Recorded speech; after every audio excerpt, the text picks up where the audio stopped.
Hendro yang dari tadi duduk, diam, bisu, tiba-tiba berdiri. Nah, pas dia berdiri, lu tahu dia ngapain? Dia nari.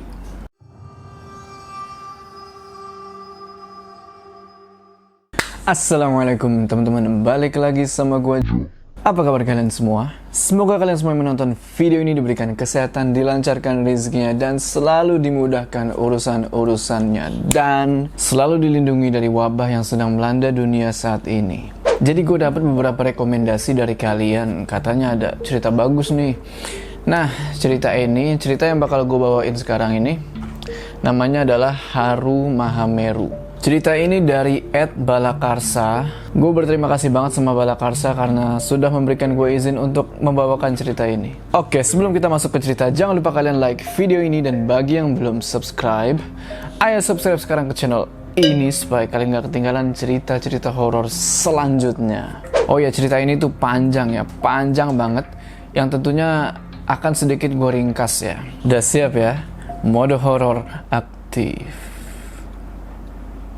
Ini cerita dari salah satu pendaki tahun 90-an. Gue akan menceritakan kisah ini dari sudut pandang, sebut saja namanya itu Purnomo, atau biasa dipanggil Mas Pur. Jadi di pertengahan tahun 1999, Pur ini masih kelas 2 SMA. Hari itu hari Sabtu, dan sedang ada pembagian rapot.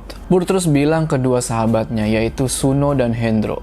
Hari ini ambil rapot bro, kalau aku paling bagus nilai rapotnya, kalian semua harus ikut aku ke Semeru. Suno dan Hendro sempat berpikiran gak enak. Soalnya kalau Pur udah ngajak-ngajak, pasti bakal gila nih. Wah, gak bisa begini bro. Ya pasti kamu yang paling bagus nilainya. Udahlah, ikut aja. Ideku pasti seru. Jadi si Pur ini orangnya rada songongnya dulu. Tapi dia orangnya pinter dan suka dapat nilai bagus. Oke lah, sesuai kesepakatan, Suno dan Hendro harus ikut Pur mendaki ke Gunung Semeru lewat jalur khusus. Jalur khusus ini maksudnya adalah jalur Tawon Songo. Bagi kalian yang belum tahu apa itu jalur Tawon Songo itu adalah jalur yang ilegal atau terlarang.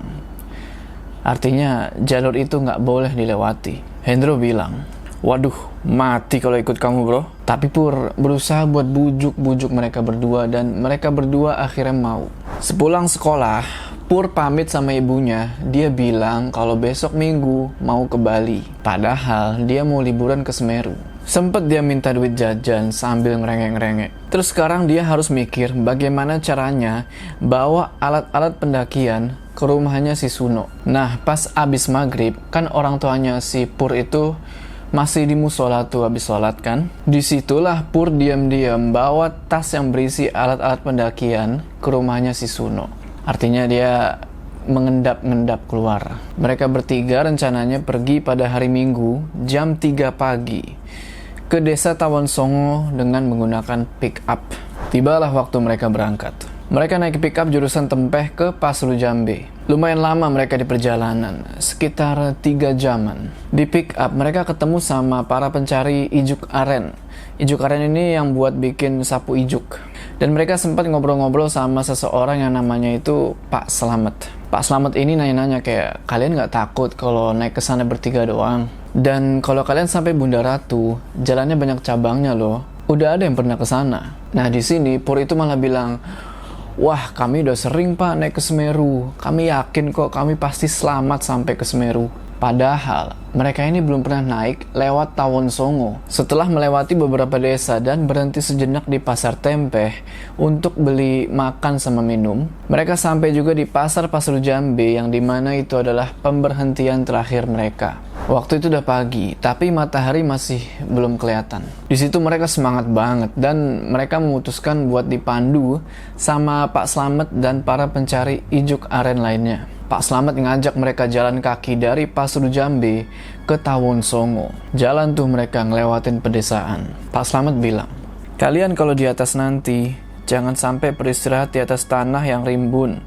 Takutnya ada babi hutan atau macan. Usahakan kalau istirahat, cari tanah lapang dan bersih dari tumbuhan menjalar. Ya pak, tenang, kami pasti hati-hati. Sekitar jam 10 mereka sampai di pinggiran hutan Semeru di desa Tawon Songo. Di situ Pak Slamet rupanya ngadain kayak ritual kecil dengan membakar kemenyan dan minta izin sama Kiai Sedek yang masyarakat situ yakini sebagai penunggu Gunung Semeru. Setelah itu mereka lanjut jalan ngelewatin hutan dan sampai di Bunda Ratu mereka berpisah. Sebelum berpisah, Pak Slamet lagi-lagi ngingetin, jangan ngomong yang tidak penting ya, tetap waspada, ingat sama Tuhan. Oke, mereka melanjutkan perjalanan dengan menggunakan kompas, peta buatan Pak Slamet, serta sedikit makanan dan minuman yang dibeli di pasar Tempeh tadi pagi.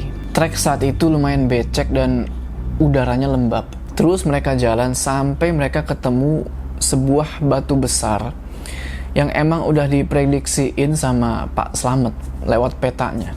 Di sini dimulailah hal yang ganjil.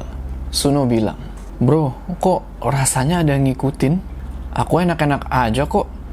Kamu masih siang udah nakut-nakutin aja." Dari tadi, sebenarnya Pur ini udah ngerasa nggak enak. Soalnya si Hendro yang biasanya banyak ngomong, tiba-tiba diem. Suno yang bawa parang, dembas-dembasin ilalang-ilalang buat bikin petakan tempat mereka bangun tenda. Terus Suno bilang, "Ini sebenarnya jam berapa sih? Kok kayak udah malam?" Padahal waktu saat itu masih jam 4 sore. Nah, setelah Suno beres nembas-nembasin ilalang, mereka pun mendirikan tenda di petakan itu. Pur lalu mencari kayu kering yang ada di sekitaran tenda buat bikin api unggun. Tiba-tiba, kamu dari tadi aku lihat kenapa cuma diem aja? Udah nggak nolongin bikin tenda, nggak mau nyari kayu. Udahlah, jangan marah-marah. Paling dia capek. Kulihat dari tadi jalannya kayak orang mabok. Singkat cerita, api unggun udah nyala. Air hangat udah jadi, mie udah siap. Pur terus ngajak Hendro tuh buat makan bareng. Tapi Hendro ini tetap diem. Jadi Hendro ini duduk agak jauh dari mereka berdua. Dia lagi duduk senderan di kayu sambil nunduk. Terus Suno deketin tuh si Hendro sambil bilang, "Anak ini kok aneh banget sih? Kesambet setan ya? Dari tadi diem aja." Nah, pas Suno udah deket, dilihat tuh si Hendro. "Aduh bro, lihat Hendro bro, matanya hitam semua. Kenapa anak ini?" Pur kaget dong, langsung dia nyamperin mereka berdua. Dan emang bener, matanya itu hitam semua. Bingung lah Pur, secara dia yang ngajak mereka berdua ke gunung itu, otomatis dia yang harus bertanggung jawab atas keselamatan mereka berdua. Digoyang-goyangin tuh badannya Hendro sambil dipanggil-panggil, Hendro. Barengan sama itu, angin kenceng datang. Dan bau-bau bunga hutan mulai kecium. Udah digoyang-goyangin tuh badan Hendro, tapi dia tetap nggak sadar. Semakin digoyang-goyang, angin makin kencang dan bau bunga itu makin pekat. Suno udah nangis, ketakutan dia. Tiba-tiba, "Kamu semua siapa? Mau apa di sini? Darah kalian golongan apa?" merindinglah Pur. Dia bilang, "Saya dan teman saya ini pemuda desa X. Saya tidak mengganggu. Kalau boleh tahu, Anda ini siapa?" "Jadi kalian semua manusia. Terus sekarang mau apa masuk di kawasanku? Aku ini orang sakti dari Semeru. Aku golongan raja. Kalian semua bisa keluar selamat dari hutan gelap ini. Tapi ada syaratnya. Syaratnya cuma satu. Kalian semua harus mengabdi dan tinggal di hutan ini sewindu untuk membantuku." Bagi kalian yang belum tahu apa itu sewindu, sewindu itu adalah 8 tahun. Mereka akhirnya sadar di situ kalau mereka udah masuk ke alam lain. Sontak mereka berdua pengen lari, tapi mereka mikir kalau mereka lari terus ini Hendro gimana? Akhirnya mereka coba beraniin diri, mereka doa, mereka baca-baca ayat Al-Quran. Tapi makhluk yang merasuki Hendro itu tetap ketawa. Pur dan Suno terus berdoa nggak berhenti-berhenti. Pur bilang lagi, "Tuan, saya minta tolong, jangan bawa saya dan teman saya. Saya masih sekolah, saya punya orang tua. Saya ingin membahagiakan orang tua saya, Tuan." Hendro yang kerasukan itu tetap ketawa. Hampir semalaman Hendro kerasukan sambil ketawa-ketawa. Suno akhirnya buka pembicaraan. "Pur, katanya kalau kesambet dalam hutan harus cari barang yang bisa menyala." "Barang menyala apa noh? Aku nggak ngerti maksudmu." "Aku tadi dikasih rotan sama salah satu paklik yang mencari ijuk. Kalau dilihat, kayaknya rotan ini semakin menyala. Jadi itu rotan biasa. Panjangnya kurang lebih 1,5 meter. Ujungnya dikasih tali ijuk aren dan ada gantungan uang kuno yang dilubangi. Nah pas rotan itu dikeluarin, Hendro diam, gak ketawa lagi. Tapi tatapan Hendro masih ke bawah, masih begini. Mereka kan bertiga, tapi Pur merasa kok kayak cuman ada 2 orang di situ. Si Hendro ini kayak nggak ada, jiwanya tuh nggak ada. Lalu Pur berusaha buat ngebopong Hendro mendekat sampai ke perapian. Nah di sini badan Hendro itu berat banget. Terus yang lebih aneh lagi, seiring badannya Hendro mendekat ke perapian, itu api kayak meletup-letup, berkobar, sayup-sayup, kedengeran suara gending. Nggak tahu dari mana. Dari yang gue baca, gending itu kayak lagu dari gamelan Jawa. Suno bilang, aku takut Pur, takut. Tiba-tiba terdengar suara. Kolopati jagat angkoro turko, buto yo buto, manungso yo manungso, cilokone ingonan, kalawan bejat lakon soko pituduh gusti. Suara itu, kalian tahu suara itu dari mana? Suara itu keluar dari mulutnya si Hendro. Lalu kedengeran suara ayam berkokok. Tandanya udah mau pagi. Tapi keadaan di situ masih gelap. Cuman ada cahaya api unggun yang makin lama makin kecil. Mereka berdua terus berdoa. Sampai waktu subuh mereka sholat. Kecuali Hendro yang sekarang udah diam lagi. Habis sholat itu mereka merasa seperti sejuk. Oke lah, sekitar jam 5 pagi, Pur langsung mengajak kedua temannya itu untuk melanjutkan perjalanan. Bukan ke Semeru lagi, tapi pulang karena ya kalian tahulah kondisi Hendro udah nggak memungkinkan. Digandenglah Hendro sama si Suno. Jalan mereka lewat jalan yang kemarin. Pur terus zikir selama perjalanan. Tapi udah lama mereka jalan sampai masuk waktu siang. Mereka belum juga sampai di Bunda Ratu, tempat mereka kemarin pisah sama Pak Slamet dan pencari ijuk aren lain. Jalan lagi mereka dan masih belum ketemu pemukiman. Dan hal yang ditakutkan terjadi. Hari udah mau gelap lagi. Pur inisiatif buat bangun tenda di sebuah tanah datar dan agak berbatu. Hendro didudukkan sama Suno. Setelah tenda jadi, seperti biasa, Pur bikin perapian. Nah di sini terjadi lagi keanehan. Ingat kan rotan yang tadi? Pas rotan diangkat, Hendro bisa gerak. Tapi pas rotan dimasukin lagi ke jaket, Hendro diam lagi dan badannya berat. Mereka yang dari kemarin belum makan, akhirnya bisa makan dan minum. Kecuali Hendro, ya jelas dia masih duduk, diam, masih kesambet. Lalu Pur ngerokok sambil bengong. Suno bilang, "Leh, kamu jangan melamun aja, ini ngopi dulu." "No, kamu takut." "Kalau aku udah gak peduli. Aku udah gak takut sama sekali.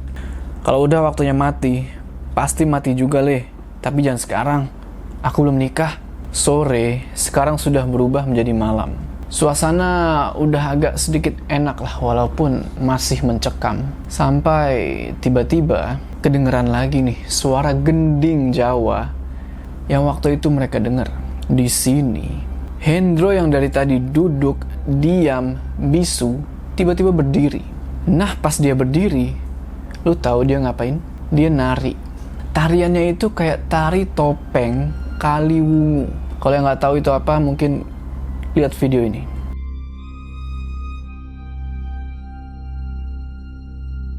Luwes banget narinya. Semakin lama gerakannya tuh semakin menjadi-jadi. Pur sama Suno cuman bisa ngelihat dengan pasrah, nggak bisa ngapa-ngapain. Lumayan lama mereka ngelihat si Hendro ini nari. Tapi kok lama-kelamaan kayak banyak orang lain yang ikut nonton juga. Dan Hendro sekarang udah nggak nari sendiri. Tapi dia nari ditemani sama beberapa orang. Pada akhirnya kelihatan jelas lah siapa orang-orang yang lagi nonton itu. Mukanya buruk banget. Tiba-tiba ada seorang nenek-nenek datang. Orangnya bungkuk, pakai jarik sepinggang. Dia nanya, "Anak ganteng, kamu datang dari mana, Nak? Apa datang dari bawah sana?" Bingung mereka mau jawab apa. Terus akhirnya Pur bilang, "Anu Nek, saya dari kampung yang ada di bawah. Saya tidak tahu sekarang ini di mana." "Kalian semua sekarang ada di Alas Bong. Enak di sini, anak ganteng. Kamu dan temanmu bisa jadi cucuku. Nggak masuk akal. Secara alas atau hutan Bong ini letaknya di tenggara hutan Semeru. Dan mereka bertiga ini jalan ke arah barat laut. Nggak mungkin beberapa ratus kilometer mereka tempuh hanya dalam sehari. Pur dan Suno dikagetkan sama Hendro yang tiba-tiba nendang itu nenek-nenek. Keluar suara dari mulut Hendro. Orang sakti dari Semeru nggak sudi. Jangan sampai kau mengejar dan mencelakai anak-anak itu. Abis ditendang gitu, jatuh nenek-nenek itu. Belum sampai di situ, diinjek kepalanya ke tanah. Nenek itu bilang, Ampun Tuan, saya tidak tahu kalau anak-anak itu peliharaan Tuan. Ampun.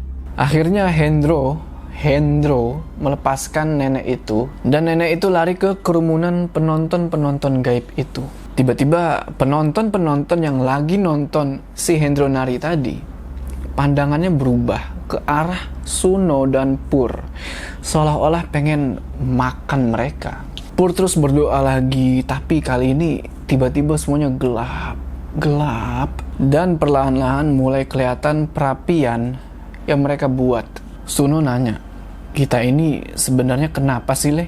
Aku udah gak kuat, aku ingin pulang. Apa kamu tadi ikut masuk, no? Apa kamu juga melihat wayang orang?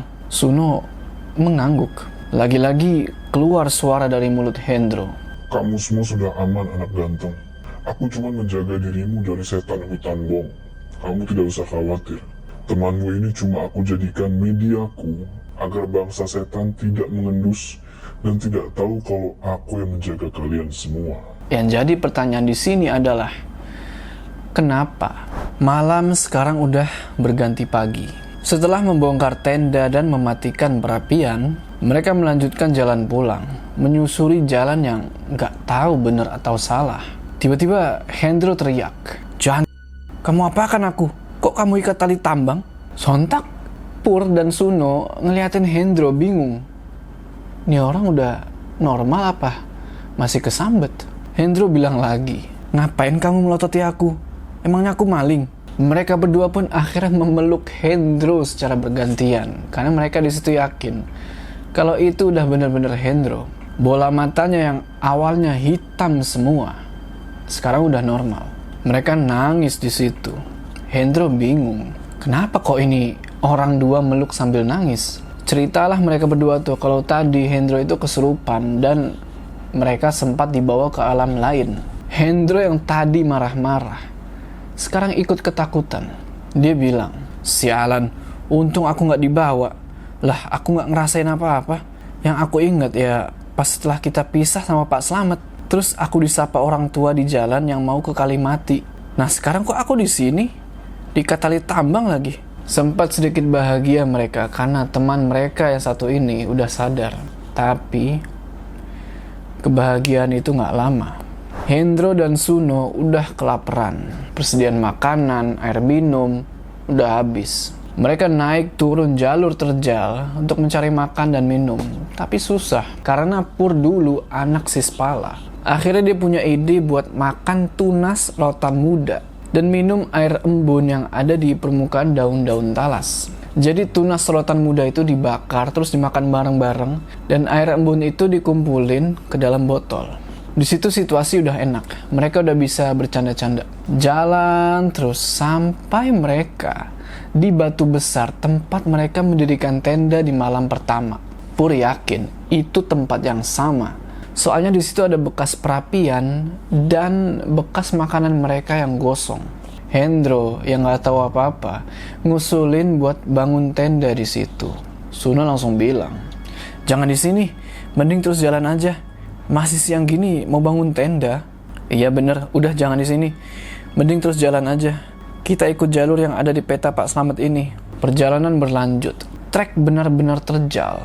Kurang lebih sekitar 45 derajat tingkat kemiringannya. Terus jalan sampai mereka ketemu jalan buntu, yaitu tebing udah lumutan yang lumayan tinggi. Langsung Pur ngeluarin kompas.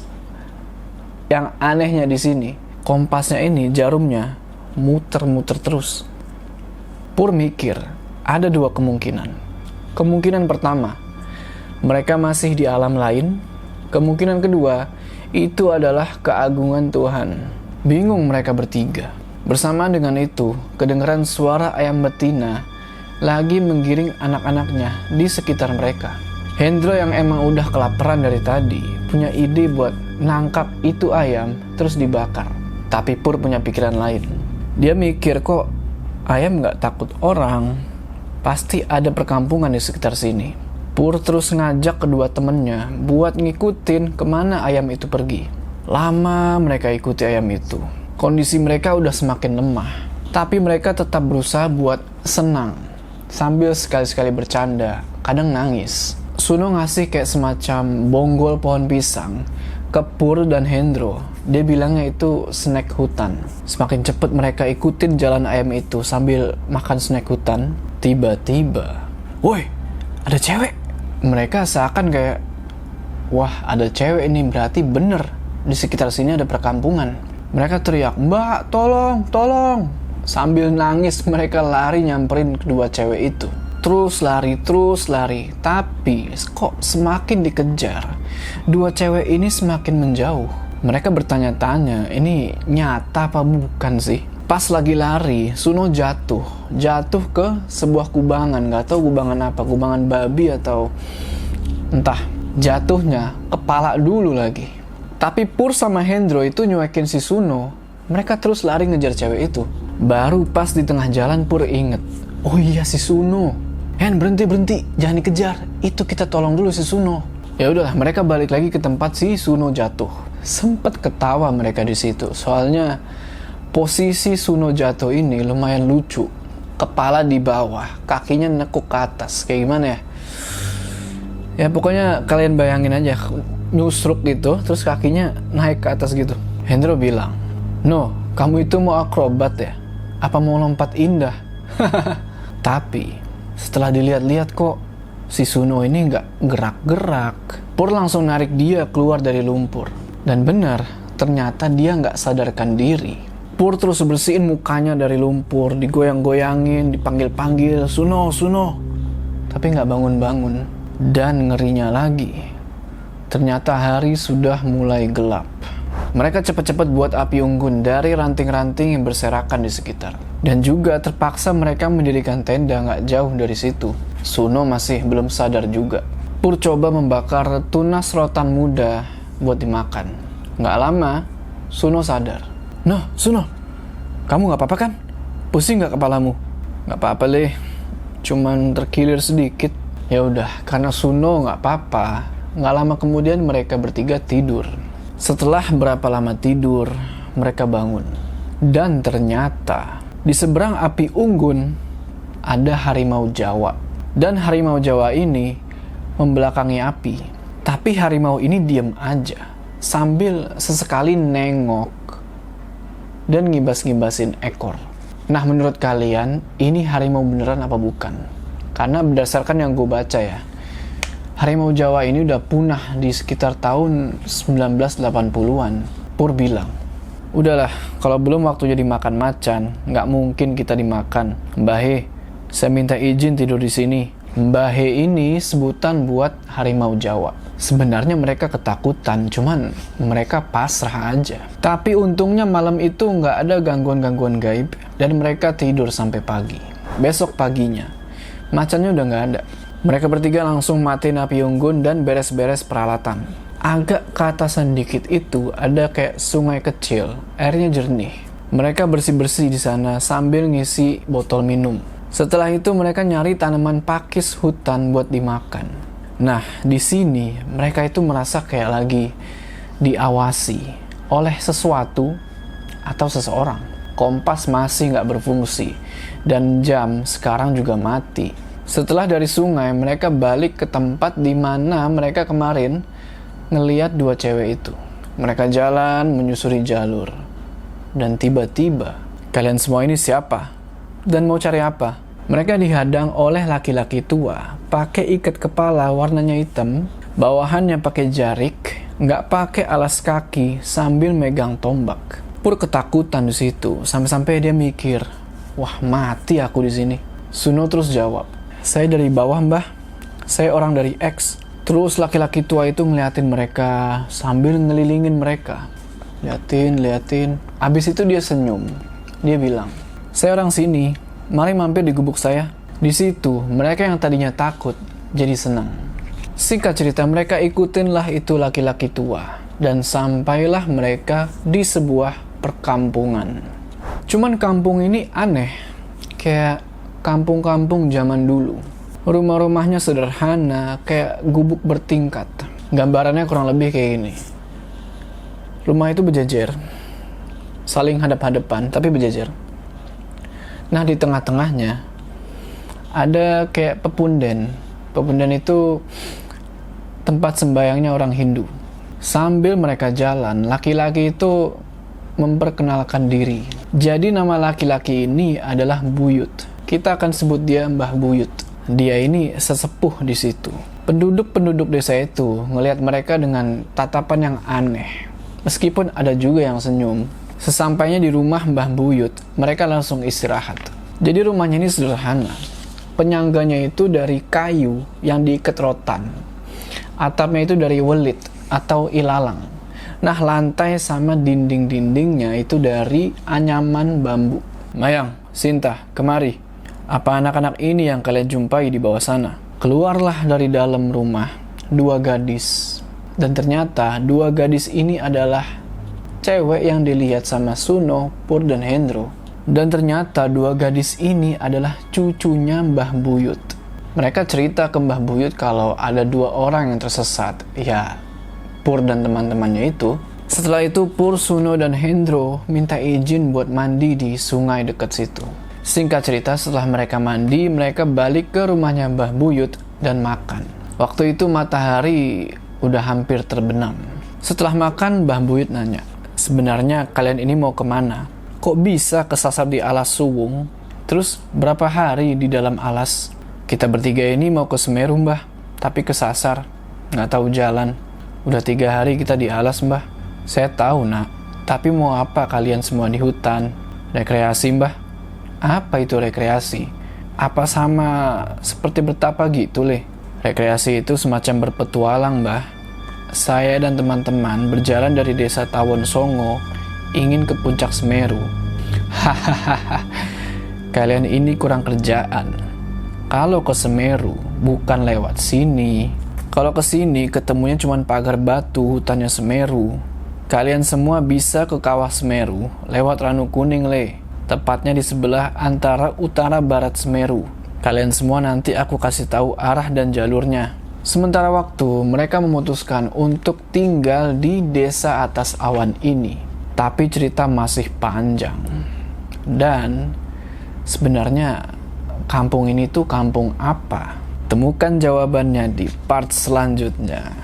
Jangan lupa like video ini, dan bagi yang belum subscribe, ayo subscribe sekarang ke channel ini supaya kalian gak ketinggalan part selanjutnya dari kisah ini. Gua Jo, sampai ketemu di part selanjutnya.